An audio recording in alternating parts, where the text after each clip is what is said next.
You buried an empty coffin, Regent. The quiet voice drifted across the great assembly hall only seconds before midnight, and every noble instinctively stopped breathing. Regent Malcolm Whitmore stood alone at the foot of the ancient iron throne, his hand suspended only inches above the royal crown resting upon a velvet cushion. Hundreds of silver candles cast long shadows across polished marble floors, making the enormous chamber feel colder than the winter night outside. At the base of the throne, Claire Bennett, a young white-skinned Omega healer dressed in a simple forest green cloak, remained surrounded by royal guards after being accused of creating a false prince to deceive the kingdom. Her wrists were free, yet no one expected her to leave the hall alive with her honor untouched. Malcolm smiled without looking away from the crown. The crown prince has been dead for 6 months, he declared confidently. No voice can change the truth tonight. The nobles nodded uneasily, although none of them sounded convinced. The royal wolves lying beside the marble pillars suddenly lifted their heads toward the massive entrance. Their ears stood upright. Their eyes focused on something hidden beyond the great doors. Claire noticed first. Every animal in the hall had become perfectly still. Then slow footsteps echoed across the chamber. One step. Another. Measured. Calm. Unhurried. Malcolm finally turned around. Standing only a few feet behind him was a tall white-skinned alpha wearing a dark travel cloak dusted with fresh snow. His shoulder-length dark hair framed a calm face marked by quiet determination rather than anger. His silver eyes reflected the candlelight exactly as every portrait of the lost crown prince had once shown. Gasps swept across the hall. Several elderly nobles instinctively lowered their heads. One royal guard nearly dropped his ceremonial spear before tightening his grip again. Claire stared at the stranger, unable to believe what her eyes were seeing. The face before her belonged to the man she had known simply as Alex. The man who had chopped firewood beside her clinic, carried medicine through blizzards, laughed with village children, and insisted he remembered nothing about the life he had lived before the storm. Malcolm recovered quickly and forced himself to laugh. An impressive performance, he said. Whoever you are, pretending to be a dead prince will not save this woman. The stranger stepped forward until moonlight from the stained glass windows touched his face. Pretending, he asked quietly. You declared me dead before anyone found my body. Murmurs spread rapidly through the royal court. King Robert's empty throne loomed above everyone, waiting for a rightful heir that the kingdom believed no longer existed. Claire searched the stranger's expression, hoping to find the warmth she remembered from the northern village. It was still there beneath the weight of the moment. He looked toward her for only a second, and the smallest reassuring smile crossed his face. Somehow, despite the impossible circumstances, she felt less afraid than she had only moments before.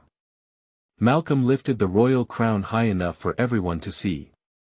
If you are truly Alexander, he challenged, prove it. Every heir of Blackwood carries the moon's alpha mark. Show this kingdom your birthright. Silence swallowed the hall. The stranger slowly pulled back the sleeve covering his right wrist. Every eye followed the movement. Claire held her breath. The skin where the legendary royal mark should have glowed remained completely dark. Claire could not pull her eyes away from the stranger's empty wrist. The place where the legendary moon mark should have glowed remained unchanged beneath the candlelight, and the silence that followed felt heavier than the stone walls surrounding the great assembly hall. Regent Malcolm slowly lowered the royal crown and allowed a satisfied smile to return to his face. There, he announced for every noble to hear. A convincing face alone cannot restore a dead dynasty. Quiet whispers spread across the chamber. Some nobles who had almost believed the impossible now stepped backward with uncertain expressions. Others shook their heads, convinced they had witnessed nothing more than a carefully planned deception. Claire wanted to speak, yet doubt settled inside her own heart. The man standing before the throne looked exactly like Alex. His calm posture, the gentle way he carried himself, even the thoughtful expression in his silver eyes were unmistakable. But she had also heard the stories since childhood. Every rightful heir of Blackwood carried the living moon mark from birth. Without it, no claim to the throne could ever stand. The stranger remained perfectly composed despite the growing disbelief surrounding him. "The mark is gone," he admitted quietly. "That does not change who I am." Malcolm laughed softly. "Identity without proof is only another story." Claire noticed something no one else seemed willing to see. Alex did not argue like a desperate man trying to seize power. He stood with the same quiet dignity he had shown while carrying medicine through frozen mountain paths, as though protecting someone mattered far more than proving himself. Their eyes met for only a brief moment. He did not ask her to defend him. He only gave the smallest reassuring nod, exactly as he had done whenever frightened children entered her little healing house. Somehow that familiar gesture steadied her breathing. King Robert's throne remained empty above them, covered in blue velvet beneath the ancient wolf crest carved into black stone. The sight awakened memories Claire had tried to bury during the exhausting journey south. Only 12 days earlier, she had never imagined standing inside the royal palace. She had been arranging jars of dried herbs inside her quiet clinic near Frost Hollow, believing another ordinary winter had begun. She remembered the sharp wind rattling the wooden shutters before dawn, the snow piling against the windows, and the distant sound of wolves echoing through the mountains. She had wrapped her heavy cloak around her shoulders and stepped outside carrying a lantern, expecting to gather fresh snowmelt before sunrise. Instead, she found enormous footprints leading away from the forest toward the old royal milestone almost completely buried beneath drifting snow. Curiosity overcame caution. She followed the tracks until her lantern revealed a man lying unconscious beside the frozen stone marker. His dark travel cloak was torn. From the storm, his breathing slow but steady, and frost covered his hair like silver dust. There were no weapons beside him, no royal crest upon his clothing, and no sign that anyone had searched for him. When Claire gently touched his wrist to check his pulse, she noticed an unusual scar circling the place where a mark might once have rested, as though something important had been hidden beneath layers of forgotten magic. Before she could examine it more closely, a deep growl echoed behind her. She slowly turned toward the tree line and saw the largest silver wolf she had ever encountered watching the unconscious stranger without showing the slightest sign of hostility. The enormous silver wolf did not bare its teeth. Instead, it lowered its massive head toward the unconscious stranger as though greeting someone it had known for years.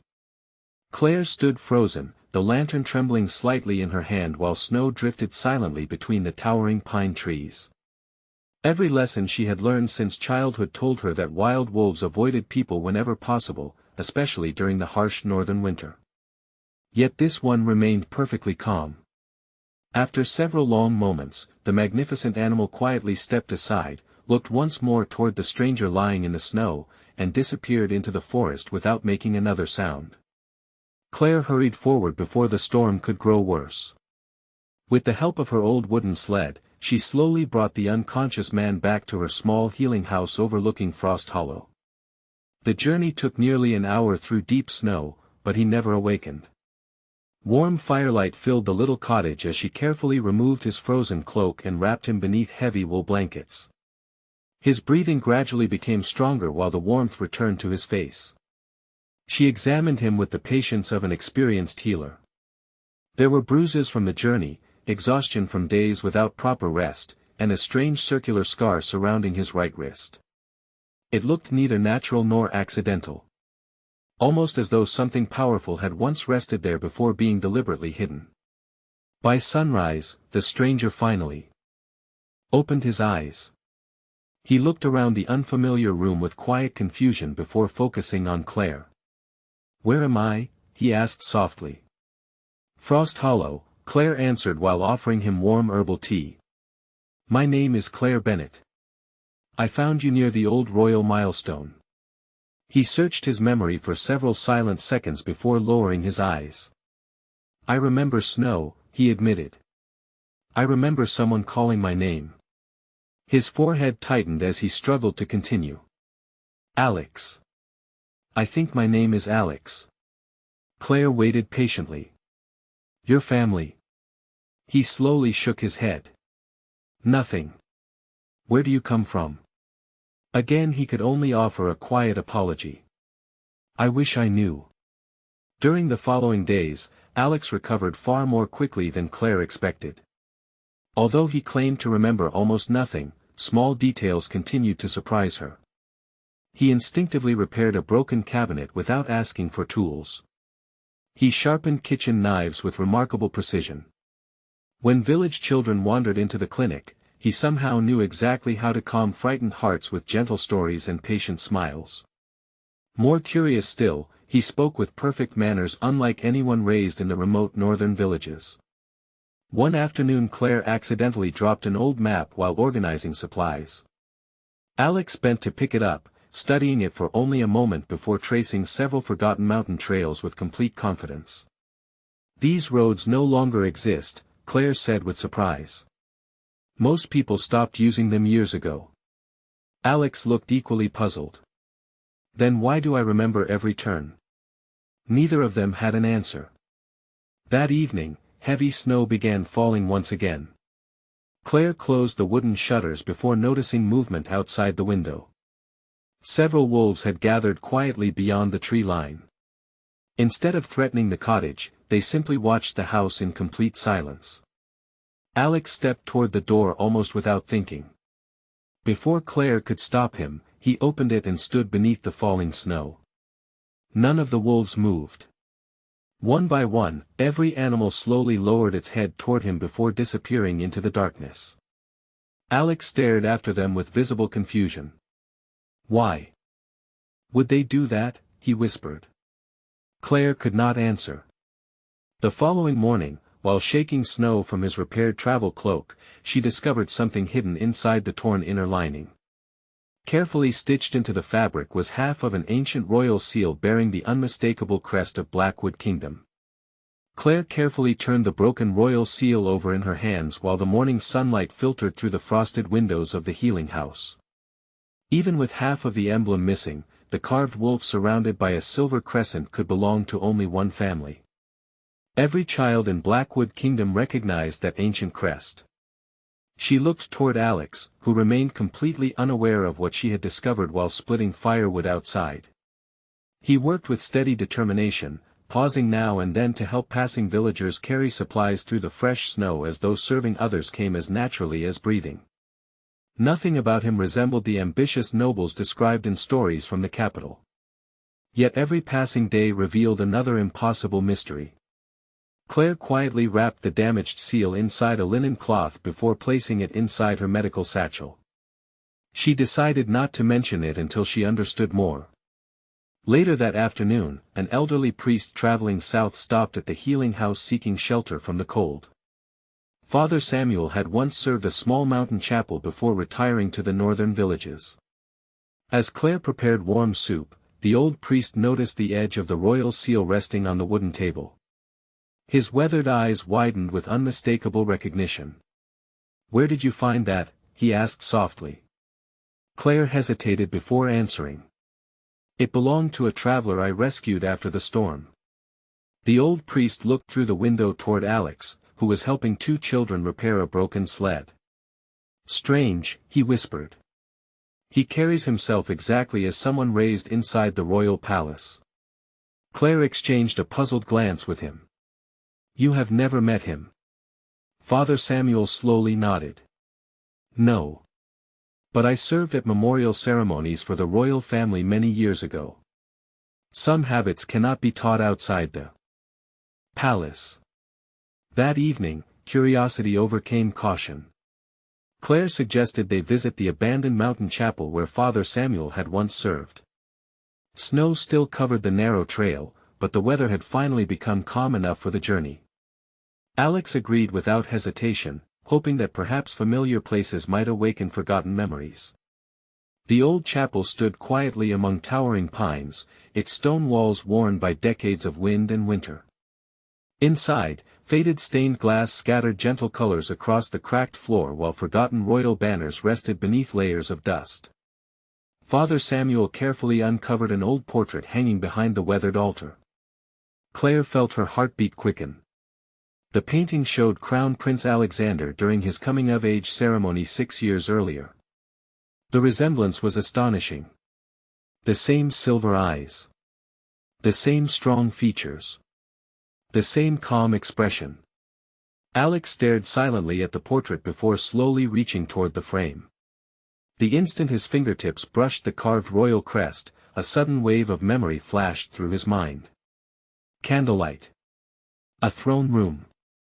Regent Malcolm standing beside a dying king. Then darkness swallowed everything again. Alex stepped back, breathing heavily in confusion. "I know that room," he whispered.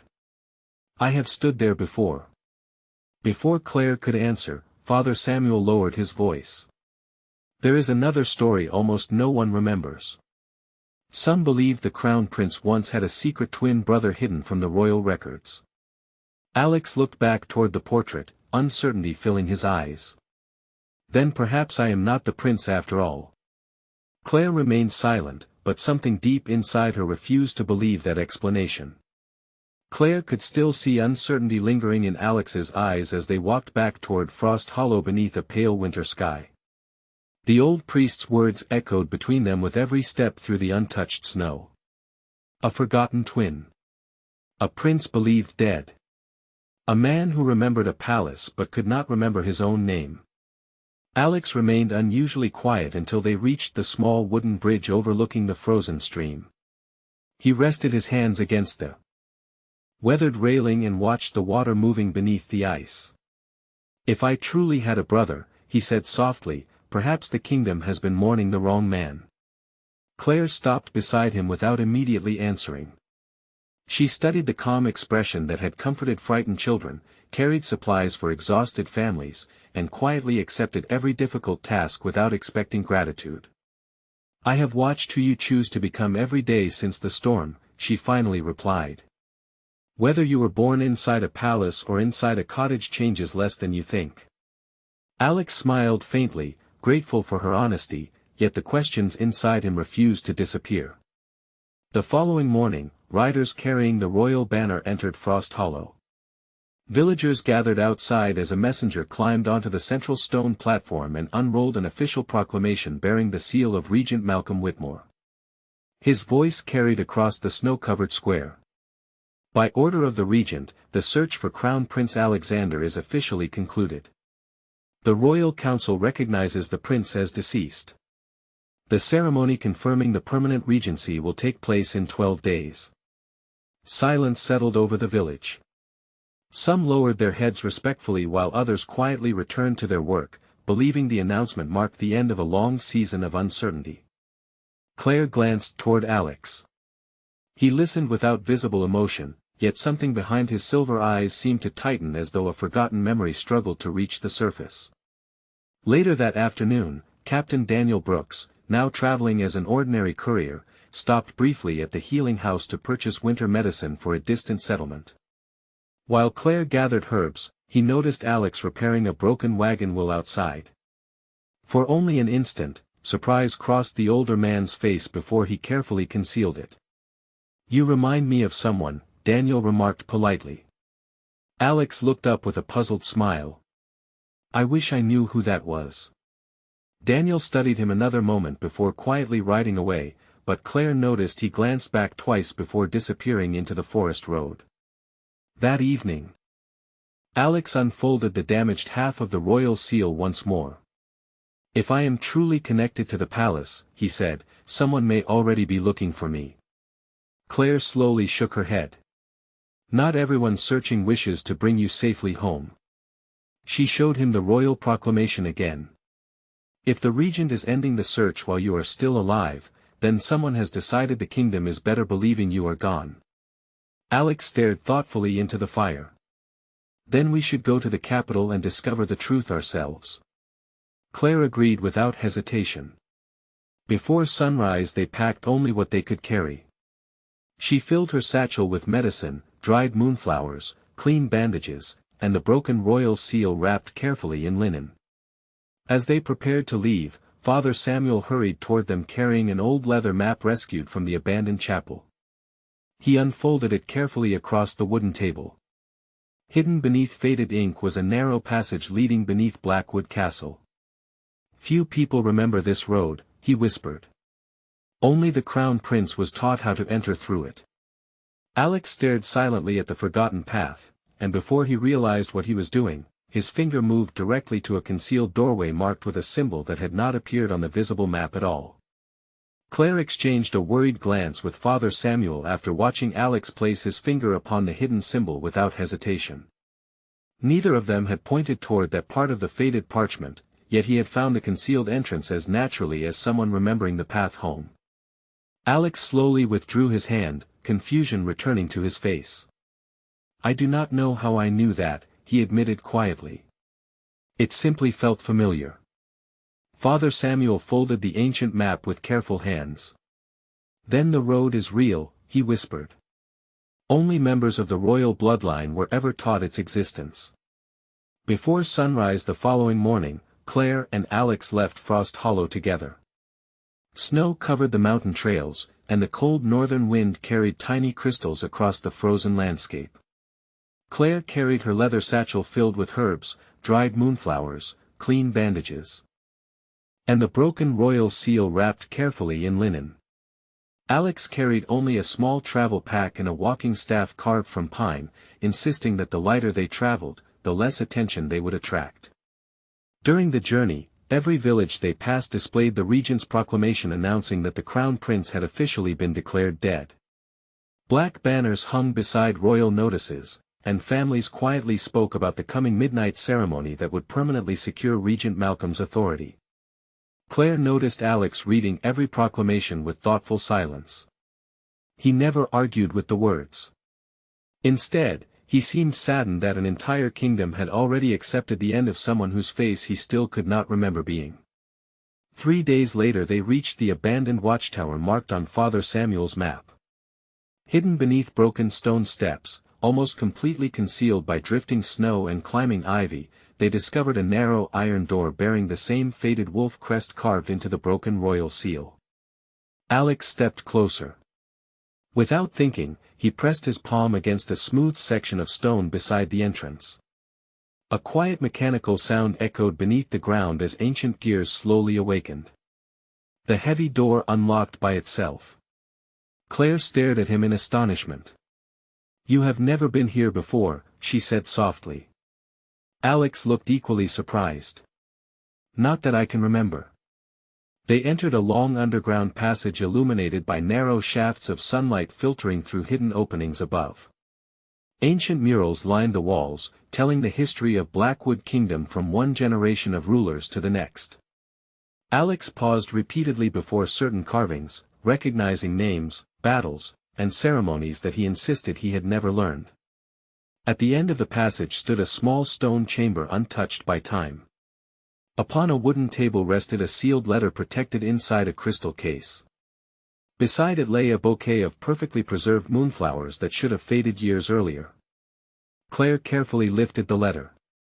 The wax seal displayed the unmistakable royal crest. Across the front, written in elegant handwriting, were words that caused both of them to freeze.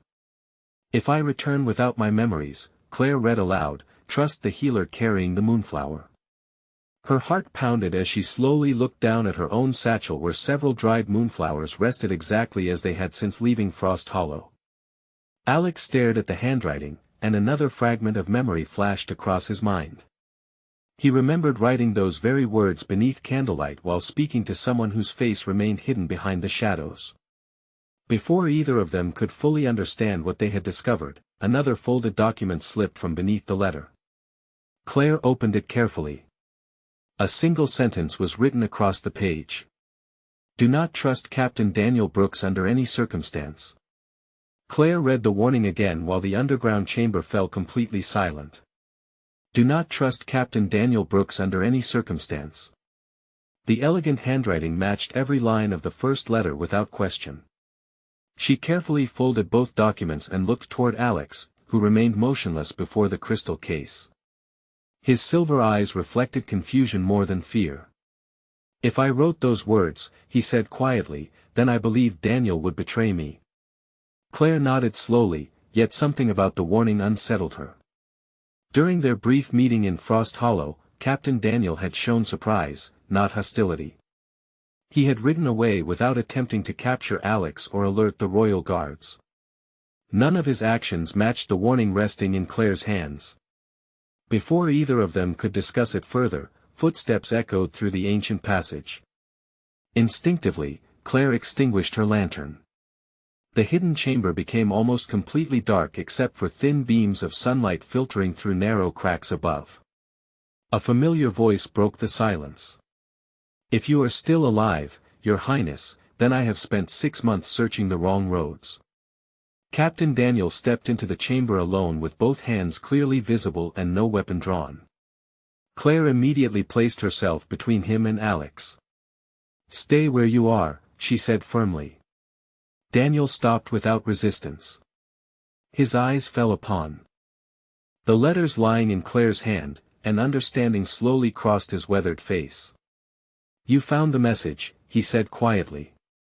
"Then you also found the lie hidden inside it." Claire tightened her grip on the papers. "Alex wrote this warning himself." Daniel slowly shook his head. "He wrote those words because Regent Malcolm forced him to." Confusion filled the chamber. Daniel carefully reached into his travel cloak and removed a small crystal no larger than the palm of his hand. "Before the prince disappeared, I hid this memory crystal inside the old bell tower. I moved it here after learning someone had begun searching the archives." Claire accepted the crystal cautiously. The moment sunlight touched its polished surface, soft images appeared above it like reflections floating in the air. She watched Crown Prince Alexander standing inside a royal study months before the storm. Regent Malcolm calmly placed his hand upon the prince's wrist where the moon mark once glowed brightly. Strange silver light surrounded the mark before slowly fading beneath an invisible seal. Malcolm spoke with frightening composure. "You will remember nothing. You will deny your own name. And when the kingdom hears you reject your birthright, the throne will become mine without breaking a single ancient law." The vision changed again. Claire watched Alexander struggling to remain conscious while Malcolm placed parchment before him. "Write exactly what I tell you," the regent instructed. "Anyone loyal to you must become your enemy." With visible effort, Alexander wrote the warning about Captain Daniel before the memory faded into darkness. Claire lowered the crystal with trembling hands. Every piece finally began fitting together. Malcolm had never intended to kill the crown prince. A dead prince could inspire rebellion. A living prince who willingly denied his own identity could legally surrender the throne forever. Alex slowly pressed his hand against his forehead as fragments of forgotten memories returned like distant echoes. "I remember saying it," he whispered painfully. "I told people again and again that I was not the prince." Daniel looked directly at him with unwavering loyalty. "You spoke those words after your memories had already been taken. The ancient succession laws recognize only a conscious decision. Regent Malcolm is counting on no one remembering that difference." Claire looked toward the narrow tunnel leading to the capital. "Then we still have time." Daniel's expression grew grave.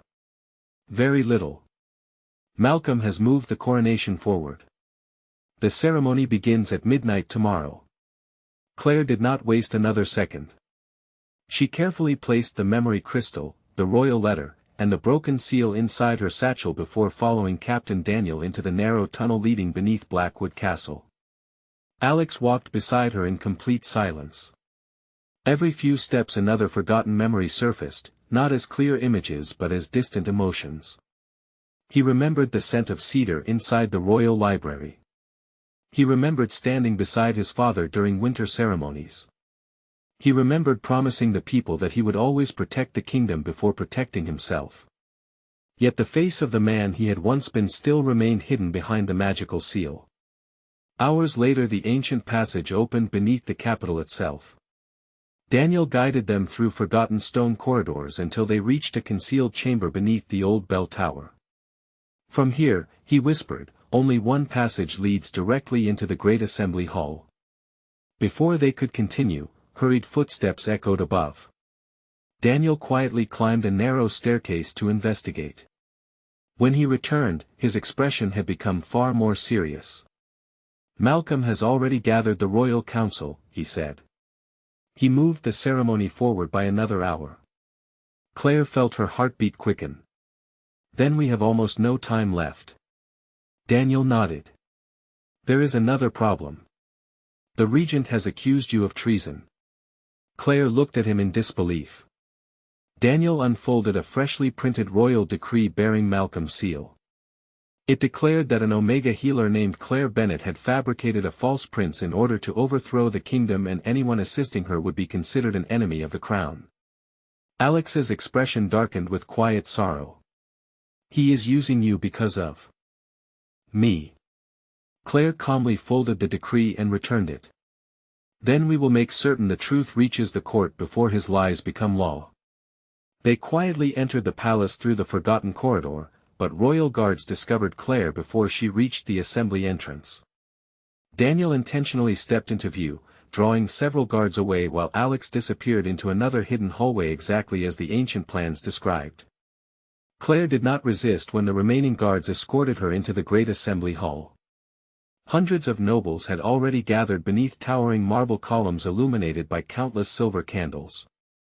Regent Malcolm stood confidently beside the Iron Throne while royal historians prepared the ancient succession scrolls. Malcolm welcomed Claire with a composed smile that never reached his eyes. "The woman responsible for this deception has arrived," he announced. Murmurs spread across the chamber as Claire remained standing with quiet dignity despite every curious gaze fixed upon her. Malcolm raised the official decree before the assembled court. "This healer claims the dead crown prince still lives. She has traveled across the kingdom spreading dangerous falsehoods." Claire spoke calmly before anyone else could interrupt. "I have never claimed a dead man returned. I only said the rightful heir was never dead." Malcolm dismissed her words with an amused wave of his hand. "Then where is your prince?" Claire remained silent. She understood that Alex needed more time to reach the hidden entrance behind the throne.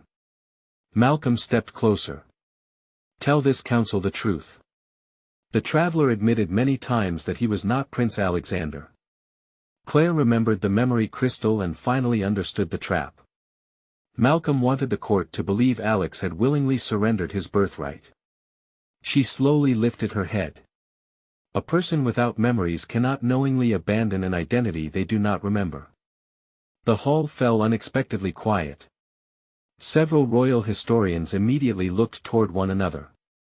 Claire continued with steady confidence. "The ancient succession laws recognize only a conscious declaration." Every word he spoke while his memories were stolen is legally meaningless. For the first time that evening, Malcolm's calm expression faltered. Without another word, he reached for the royal crown resting upon the velvet cushion and placed one hand upon it as the great clock above the hall began striking midnight. The first strike of midnight echoed through the great assembly hall just as Regent Malcolm lifted the royal crown above the velvet cushion. Every noble stood motionless beneath the towering marble columns while hundreds of silver candles flickered in the cold silence. Claire refused to lower her eyes. Her words about the ancient succession law had unsettled the council, and several royal historians were already searching through the old ceremonial scrolls with growing urgency. Malcolm noticed their hesitation and raised his voice before anyone could speak. "History belongs to those willing to lead," he declared. "The kingdom cannot wait for ghosts." He turned toward the Iron Throne and prepared to complete the final oath. Then calm footsteps echoed across the chamber behind him. They were slow, steady, and unmistakably confident. Malcolm stopped without moving another inch.